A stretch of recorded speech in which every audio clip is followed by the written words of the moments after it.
Sekali lagi, Shalom. Bapak, Mama, Saudara-saudara yang dikasihi Tuhan,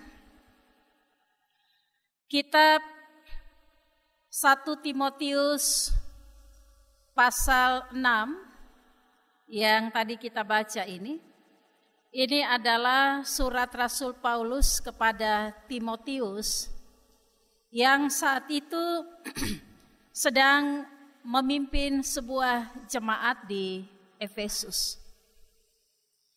Efesus kita tahu adalah kota yang sangat besar, kota terkaya di Asia pada waktu itu, kedua setelah kota Korintus.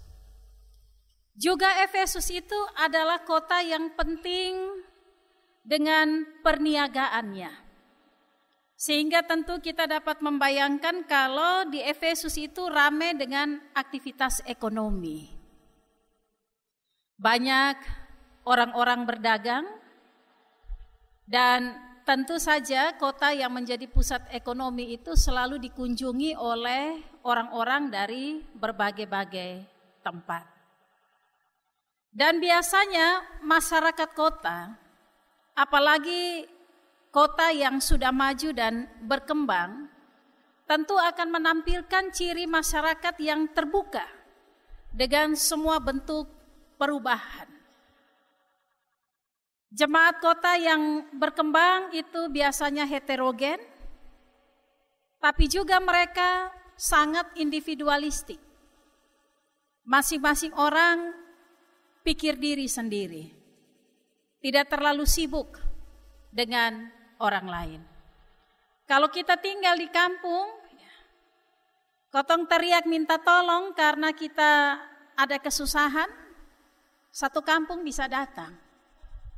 Tapi kalau di kota yang sungguh berkembang pesat, sudah maju, kita teriak minta tolong, apalagi kalau kita rumah ada pagar, tetangga dengar saja dari dalam rumah dan tidak berusaha keluar untuk mencari tahu apa penyebab kita teriak minta tolong.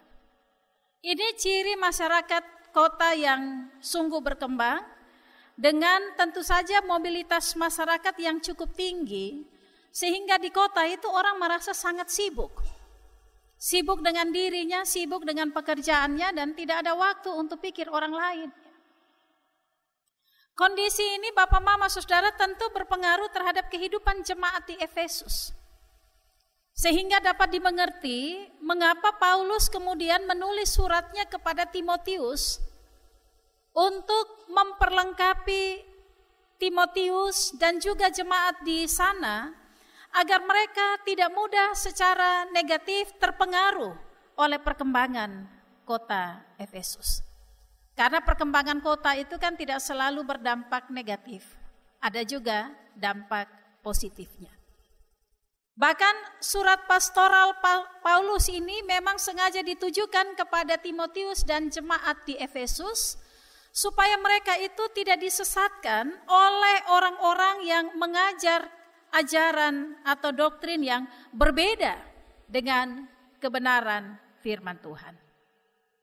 Paling tidak, jemaat Efesus itu dapat menjadi jemaat yang terus bersaksi, terus bertumbuh dalam pengenalan akan Kristus yang kuat dan tidak mudah jatuh di dalam pengaruh-pengaruh buruk akibat perkembangan sebuah kota yang maju dan berkembang. Sebab bagaimanapun tentu tidak dapat dihindari jika sedikit banyak karakter, watak, serta gaya hidup seseorang itu turut ditentukan oleh keadaan lingkungannya. Orang yang mungkin dulu tidak suka bergaul, diam-diam saja, tidak suka minum minuman keras, dia bisa berubah karena pengaruh lingkungan. Sebaliknya, dulu itu orang itu mabuk berat,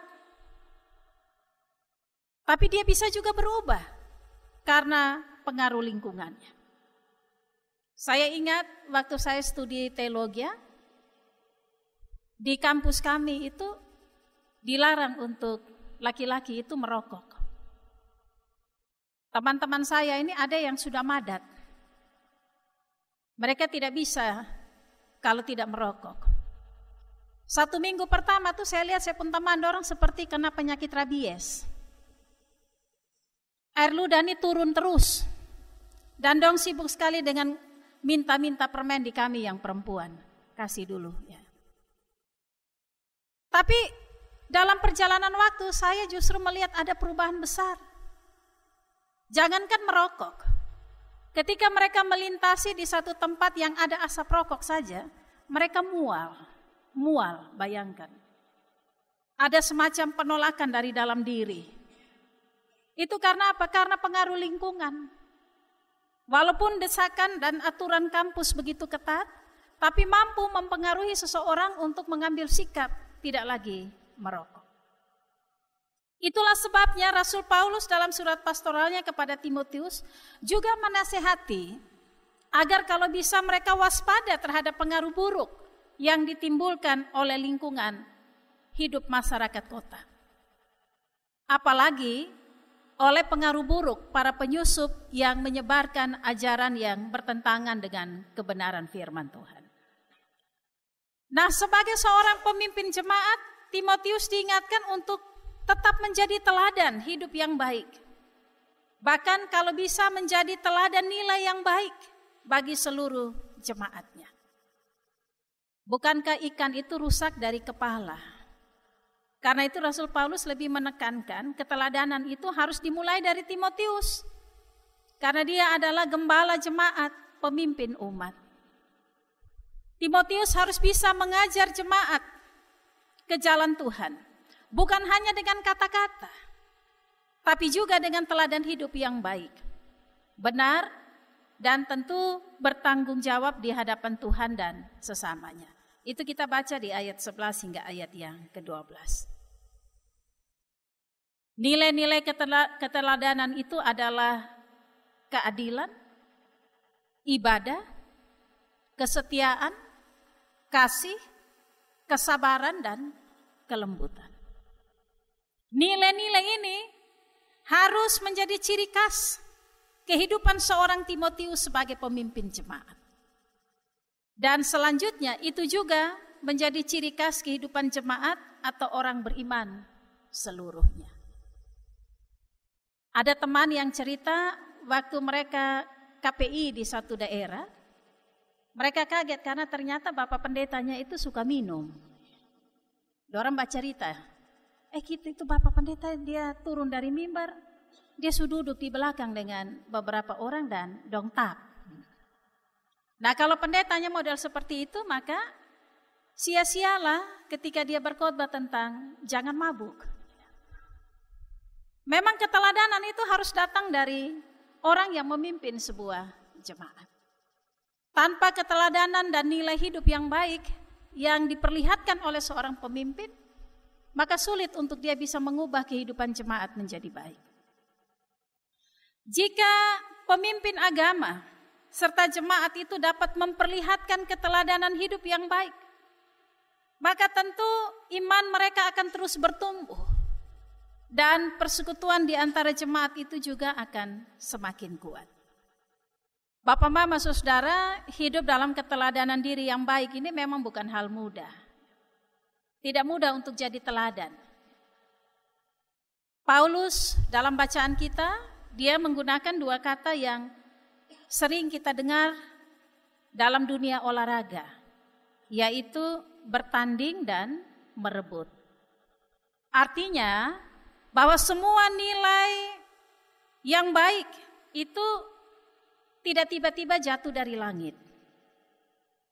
Melainkan sesuatu yang baik itu menjadi teladan itu harus diusahakan, direbut, bahkan bila perlu diperjuangkan.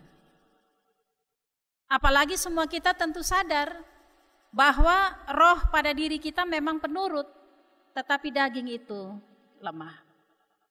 Namun menjadi teladan adalah tujuan untuk mencapai hidup yang kekal.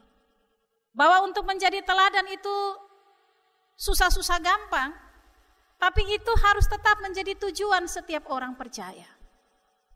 Karena kalau kita mau memperoleh hidup yang kekal, kita harus berjuang untuk bisa memperlihatkan nilai-nilai keteladanan dalam kehidupan kita hari lepas ke sehari. Apalagi kita tahu bahwa iman orang Kristen itu bukan iman kata-kata, tapi iman orang Kristen itu adalah iman perbuatan. Jadi harus kelihatan. Kita boleh omong mulut berbusa-busa, tapi kalau orang lihat tidak ada perbuatan kita yang sama dengan apa yang kita katakan, saat itu semua yang sudah kita omong itu hilang seketika. Menariknya Bapak Mama Saudara, dalam bacaan kita ada dua hal yang dinasihatkan oleh Rasul Paulus sebagai sebuah keteladanan hidup yang perlu diperjuangkan oleh Timotius sebagai pemimpin jemaat dan tentu juga bagi jemaat Efesus sendiri. Dua hal itu adalah penyakit bersilat lidah dan bahaya cinta uang. Penyakit bersilat lidah dan bahaya cinta uang. Paulus melihat dua hal ini sebagai ancaman dalam kesaksian hidup orang Kristen. Yang namanya percekcokan, konflik, perpecahan dalam sebuah persekutuan, baik itu dalam hidup berkeluarga, gereja, dan masyarakat, selalu dipicu oleh penyakit bersilat kata. Ketika kita menemukan seseorang tidak dapat mengontrol kata-katanya, dia bebas berbicara sesuka hati, tanpa mempertimbangkan etika dan kesopanan, maka hasilnya pasti kacau. Dan sudah menjadi sesuatu yang umum terjadi, di mana kekerasan fisik merupakan akibat atas penyakit bersilat kata. Suami istri, orang tua dan anak, kakak beradik, tentu tidak akan berkonflik, apalagi saling melukai, kalau masing-masing pihak itu dapat membangun komunikasi secara santun, tanpa emosi dan punya etika. Karena itu bersilat kata Bapak Mama Saudara dianggap sebagai sebuah penyakit oleh Rasul Paulus, yang jika tidak diobati ini berbahaya dan dia akan mengancam sebuah persekutuan hidup. Dan saya kira apa yang dikatakan oleh Rasul Paulus tentu kita sudah temukan itu dalam pengalaman kehidupan kita setiap hari. Jangan kita lupa Bapak Mama Saudara, konflik sosial dan berbagai kerusuhan-kerusuhan yang terjadi di antara tahun 1997 sampai 2001. Baik itu di Jawa, Jakarta, Makassar, Ambon, dan juga Kupang. Kita semua tahu bahwa itu dipicu oleh provokasi oknum tertentu. Ada pihak yang menyebarkan kata-kata provokasi, yang kemudian itu memicu ketegangan dan perselisihan. Ironisnya bahwa dari mulut yang kecil justru bisa menimbulkan korban yang sangat banyak. Dan penyakit bersilat kata itu akan kelihatan ketika orang mulai saling memfitnah, mencari-cari kesalahan orang lain, bergosip, mencurigai, menipu, dan berlagak tahu segalanya. Satu kali ada orang bertanya kepada saya, kenapa ibu tidak punya Facebook? Kami cari-cari kok tidak ada. Saya bilang saya takut punya Facebook. Bukan takut terhadap diri saya, tapi takut membaca kata-kata yang ada di dalam medsos. Karena akhir-akhir ini serangan terhadap orang-orang lain itu kuat sekali. Melecehkan, menghina, memfitnah, itu sesuatu yang dianggap biasa di media sosial. Kecaman-kecaman terhadap gereja, terhadap pendeta itu luar biasa. Itulah sebabnya Bapak Mama Saudara, penting bagi Rasul Paulus, dia mengingatkan kita. Secara khusus dia mengajarkan Timotius, menasehati jemaat, agar jangan pernah membiasakan diri dengan suka bersilat kata. Melainkan kalau bisa, hidup dengan membiasakan diri menggunakan perkataan yang sehat. Yaitu perkataan Tuhan Yesus Kristus. Perkataan yang sehat yaitu perkataan Tuhan Yesus Kristus. Atau dengan kata lain, pakailah bahasa kasih. Ketika kita membangun komunikasi dengan siapapun. Sebagaimana kita tahu bahwa Tuhan Yesus itu tidak pernah mengeluarkan kata-kata yang bernuansa kebencian, kecurigaan, apalagi menghakimi ketika berhadapan dengan orang-orang yang menentangnya. Kita ingat seorang perempuan pelacur, dia datang minta tolong kepada Tuhan. Tuhan tidak menghakimi dia. Tapi dengan bahasa yang penuh kasih, beretika, Tuhan bilang, pulanglah dan jangan berbuat dosa lagi. Itulah sebabnya Rasul Paulus bilang, pakailah perkataan yang sehat, yaitu perkataan Tuhan Yesus Kristus. Saya kira kita tidak berkurang diri. Atau harga diri kita hilang kalau kita menggunakan kata-kata yang sehat. Ada orang yang bilang begini, kita kalau omong terlalu lemah lembut orang son mau dengar. Omong terlalu sopan santun, orang son hargai. Tapi saya mau bilang, perkataan yang sehat seperti yang dikatakan oleh Rasul Paulus, itu adalah perkataan Tuhan Yesus Kristus. Apapun tantangan kita, apapun gejolak hati kita, belajarlah untuk mengatakan sesuatu yang mendatangkan berkat. Karena satu kata saja itu dapat menyudutkan seseorang dan itu bisa berakibat buruk. Pergunakanlah perkataan yang sehat sebagaimana seharusnya yang diperlihatkan oleh jemaat yang beribadah kepada Tuhan. Menarik sekali Bapak Mama Saudara kalau kita baca secara eksplisit ayat 3 bagian B. Itu dengan jelas Rasul Paulus menghubungkan perkataan yang sehat merupakan ajaran yang sesuai dengan ibadah. Jadi kalau orang omong yang baik itu ibadah. Artinya bahwa ada hubungan erat antara ibadah dengan pola hidup yang sehat. Ada hubungan antara ibadah dengan perkataan yang sehat. Tidak mungkin kan mulut yang sama menaikkan puji-pujian kepada Tuhan, tapi mulut itu juga dipakai untuk maki-maki orang, kan tidak bisa.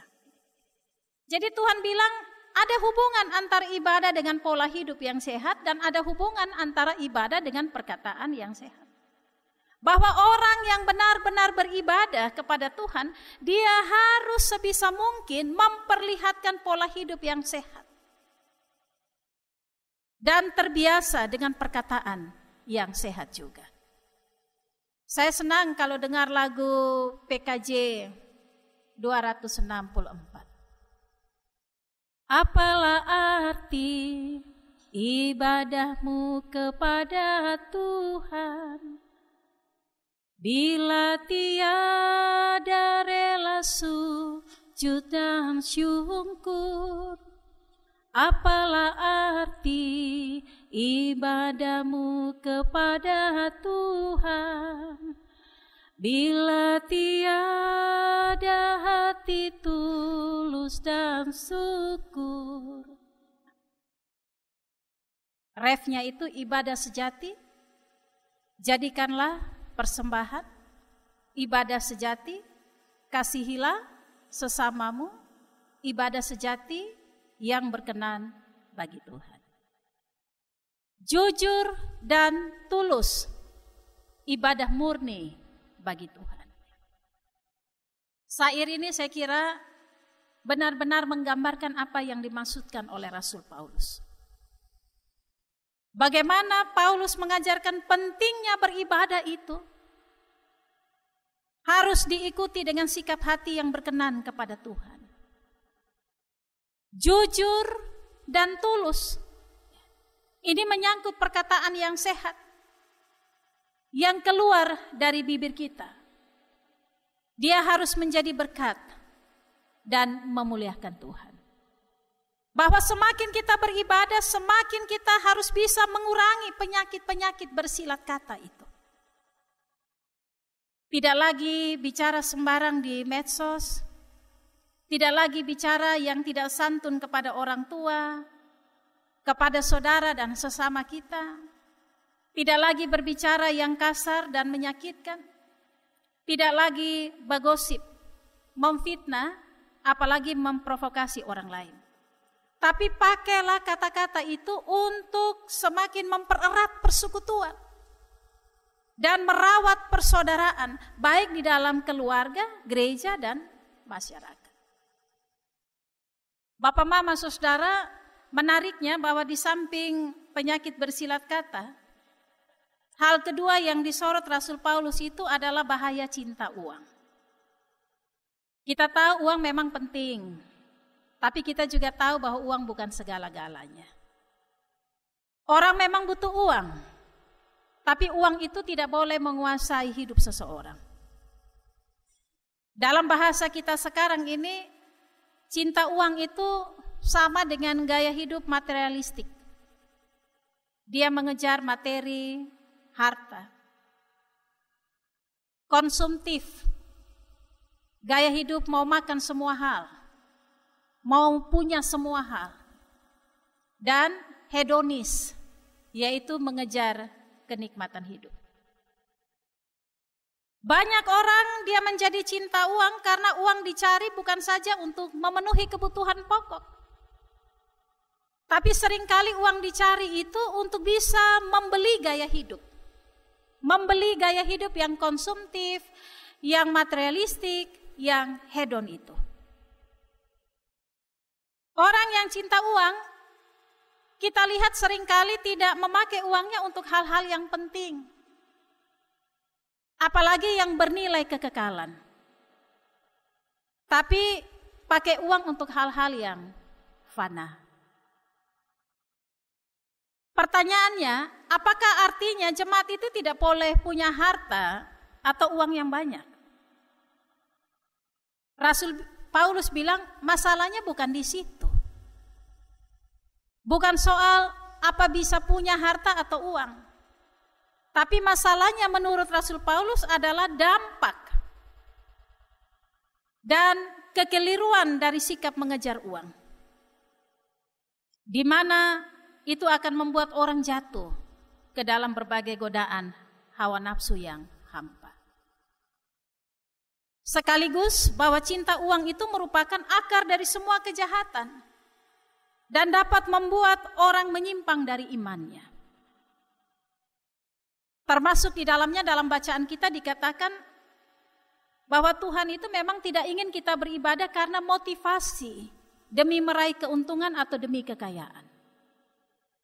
Dalam bacaan kita pada hari ini menyaksikan bahwa ada juga hamba Tuhan yang menampilkan kesalehan demi mendapatkan keuntungan materi. Memanipulasi pelayanan demi pencitraan diri dan kekayaan pribadi.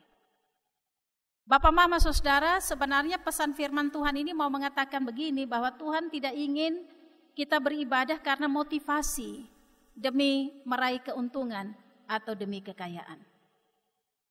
Karena memang tidak sedikit orang Kristen yang mencari keuntungan dari kesalehan palsu atas nama pelayanan. Oleh karena itu, Paulus mengingatkan Timotius dan jemaat Efesus agar mereka setia dalam pengajaran dan mencukupkan diri di dalam segala perkara. Sebab kata Paulus, kita lahir dan mati tanpa membawa apa-apa.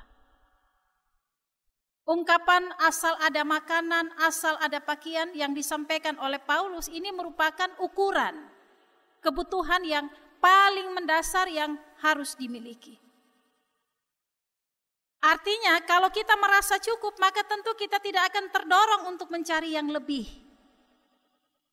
Apalagi demi mencari yang lebih itu, kita mengorbankan keluarga kita sendiri. Kita menggadaikan kebenaran dan keadilan, bahkan hidup kita semakin jauh dari Tuhan. Minggu lalu firman Tuhan cerita tentang Abraham toh. Dia senang terima banyak pemberian dari Ahimelek, bahkan dia banyak terima pemberian dari Firaun, walaupun dia harus menggadaikan dia punya istri dengan menyebut istrinya sebagai saudari.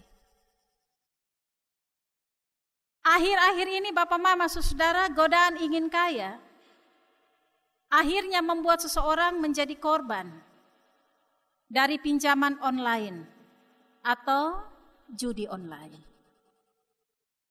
Godaan ingin hidup lebih dari cukup bisa mendorong kita menggadaikan semua hal berharga, bahkan hidup terlilit hutang piutang. Ada satu jemaat yang saya kenal, dia mau dibilang tuan tanah, punya rumah besar di pinggir jalan. Tapi karena hidup merasa tidak cukup, mulai jual sepotong-sepotong tanah. Bahkan akhirnya dia bongkar rumah yang di depan, dia bangun di belakang. Saya meninggalkan jemaat itu, dan beberapa tahun kemudian saya kembali lewat ke itu tempat. Itu rumah itu yang dulunya halaman besar, tanah yang besar, itu sudah dipenuhi dengan pedagang-pedagang yang datang dari luar NTT. Saya tanya, Bapak tua dong masih ada di sini kok? Orang bilang masih ada Mam Pendeta. Di mana dong rumah? Di belakang sana. Dulu tuan tanah ada di depan, sekarang sudah ada paling belakang. Bahkan mau jalan pi dia rumah ini kita setengah mati karena harus lewat orang-orang rumah yang ada di depan. Karena mau hidup lebih dari cukup. Sehingga ketika saya tanya Bapak tua, kok sekarang sudah di belakang ini Bapak? Dia bilang itu sudah mau bilang apa? Karena memang uang habis di judi. Bapak tua hobi dengan pacuan kuda. Beli kuda, judi untuk pacuan, nah itu bikin dia pun tanah habis. Melalui firman Tuhan pagi ini, Bapak Mama Saudara, kita diingatkan bahwa kehidupan orang Kristen itu harusnya ditopang oleh keyakinan bahwa Yesus Kristus itu sudah memberikan semua yang terbaik dan paling diperlukan oleh kita. Karena itu segala hal yang lain selain Kristus tidak boleh menjadi tujuan yang dikejar, apalagi yang diinginkan. Di dalam Kristus itu ada rasa cukup. Pengertian rasa cukup itu bukanlah pas-pasan. Tidak kurang atau tidak lebih. Tetapi rasa cukup di dalam Kristus itu mau menyatakan kelimpahan. Sehingga tidak ada lagi keinginan untuk mendapatkan lebih lagi. Rasa cukup di dalam Kristus itu membawa kita untuk bergantung sepenuhnya pada kasih dan kemurahan hati Tuhan. Karena kalau orang hidup merasa tidak cukup, dia tidak akan pernah dekat dengan Tuhan. Itulah sebabnya firman Tuhan bilang apa? Kalau kita memberi, kita tidak akan kekurangan. Tapi barang siapa tidak memberi, dia justru akan mengalami banyak kekurangan. Dan kita ingat bahwa prinsip hidup secukupnya yang diajarkan Yesus dalam doa Bapa kami itu menjadi penting bagi kita, bahwa prinsip hidup cukup itu menjadi cara hidup yang sangat ideal yang perlu dilakukan setiap orang, setiap hari demi mencegah dan terhindar dari cinta uang yang menjadi akar dari semua kejahatan. Karena memang cinta uang itu masih kita temui dalam keseharian hidup kita. Segala sesuatu itu seringkali ujung-ujungnya duit. Mau menang, mau berhasil, mau sukses, bahkan mau sembuh, uang dulu. Tapi kalau dengan hidup cukup, maka kita akan memiliki kesempatan untuk dapat berbagi dengan orang lain. Karena apa yang kita miliki itu kita tidak hanya pakai untuk kepentingan kita sendiri atau keluarga kita sendiri atau jemaat kita sendiri. Bahkan dengan hidup cukup, kita bisa memiliki atau memakai apa yang kita miliki untuk menopang pekerjaan Tuhan.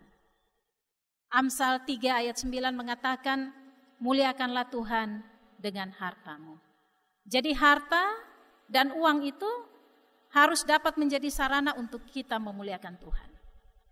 Karena itu sekali lagi firman Tuhan, Bapak Mama, dia tidak melarang kita memiliki harta dan uang.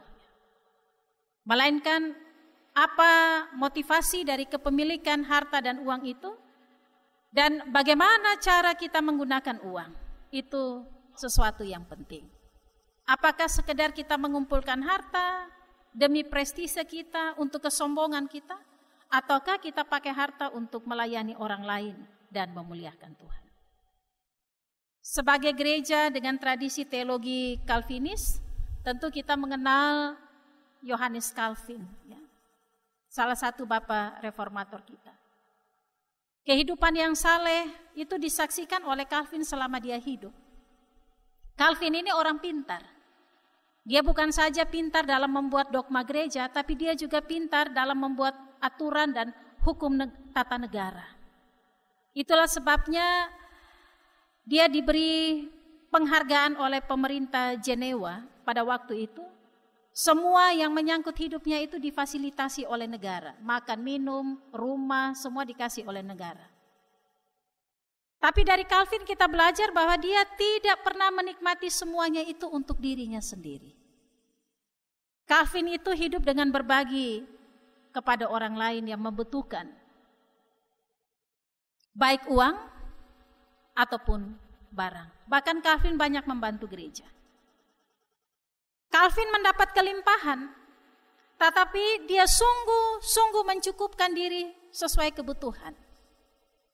Dan selebihnya itu menjadi persembahan diakonia.